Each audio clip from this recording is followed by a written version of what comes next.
Welcome to another episode, everyone. A bloody massacre took place and left 5 Denver Lane Bloods dead.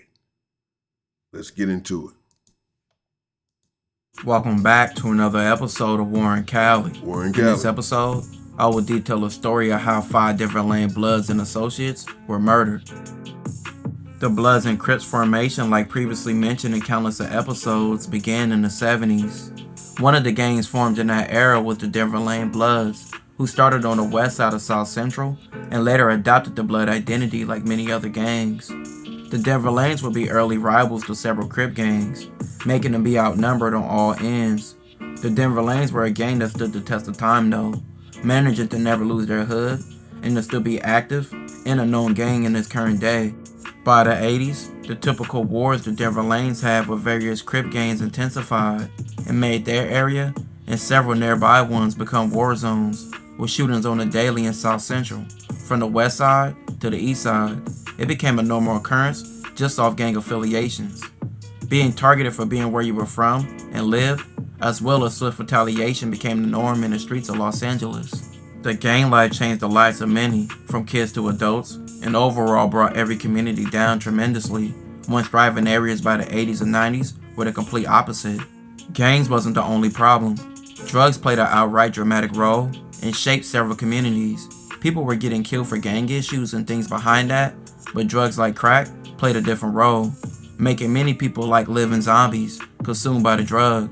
If you wasn't a drug addict, you most likely were selling it. If you wasn't involved in gangbanging and selling drugs, or even being an addict, you knew someone involved in one of those outlets, or you could see it just by walking out your door. Drug money became the fastest way out of poverty, so gangs shifted from neighborhood beefs to drug territories. Things like drug deals on the block, shooting as regular life, friends joining gangs, family members disappearing, police harassment on the daily. It shaped mentality, dreams, and survival instincts of young kids in the hood. A lot of kids didn't get to be kids. They had to be alert, tough, and grow way too early. The Denver Lanes have had a lot of notable figures come out their section over the years and decades, and a widely recognizable name from their section would be Shane Wheeler, also known as Big Laniac. Big Laniac was already an active member by the age of 12 or 13 in the early 80s. He began to make a name for himself at an early age, like most young members, being involved in gang fights, robberies, and whatever the street life brought. He hung with Big Laniac is indeed a reputable from over there, and I suppose allegedly was involved in many activities. people like Denver Lane rapper Gangland, who would detail him in a song For the Love of Money, along with people like Cricket, Peebo, and Dre Bang, among others. Like most young members, they were hanging out daily.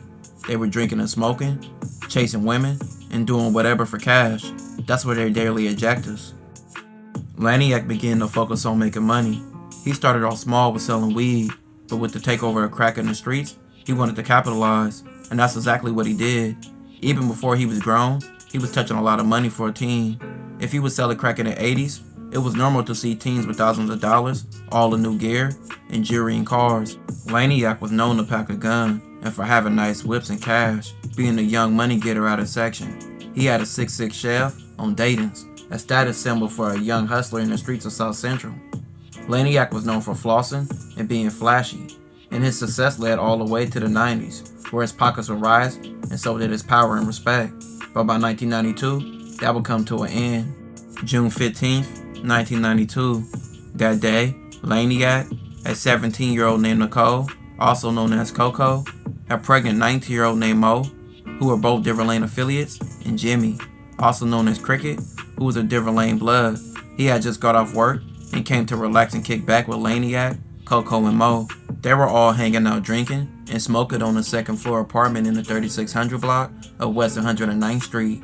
Laniak had a meeting for a drug deal, which half a kilo was supposed to be exchanged for $9,000. But by 2:45 p.m. that day, shots began to ring out from that apartment. Police later identified the victims as 24-year-old Laniak, Coco, who was 17, Mo, who was 19, 24-year-old Cricket, and another man named Pedro. He was 22. An autopsy indicated each of the victims had been shot several times, execution style, with one or more handguns. Blood stains in a 2-bedroom apartment, left open and unattended after police finished their examination, indicated that the victims had died in the living room, kitchen, and bedrooms. In the apartment, police seen no signs of struggle. An examination showed no bullet holes in the wall. 3 neighbors who said they heard the gunshots reported hearing neither conversation nor shouting from the apartment before the attack. Although one witness said he saw a man staring out one of the apartment windows during the brief mist of the gunfire. A large amount of cocaine was found inside the apartment, where 5 people were shot to death.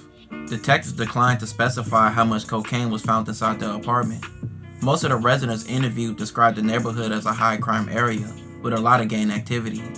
Police downplayed such reports, and they conceded most of the neighbors seemed reluctant to talk about the crime. Within days, anonymous callers identified brothers Victor and Purvis as the killers, but they eluded arrest. 5 years later in 1997, Purvis was arrested for another murder, but Purvis was arrested and released from custody after a witness recanted testimony.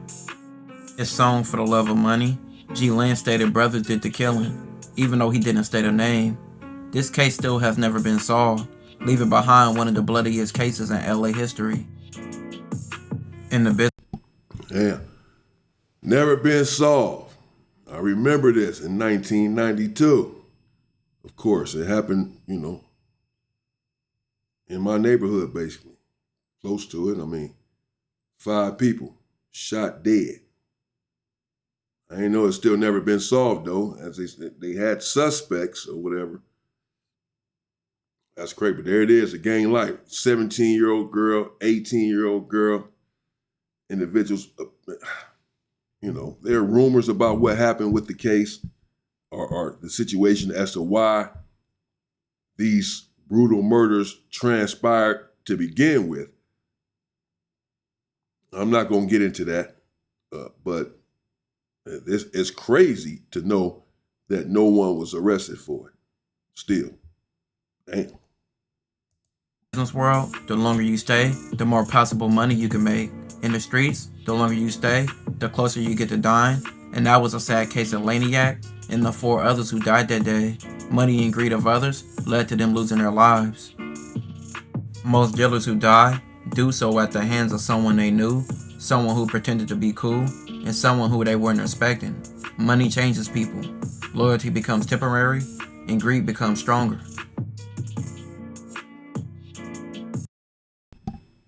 Ain't that the truth, man?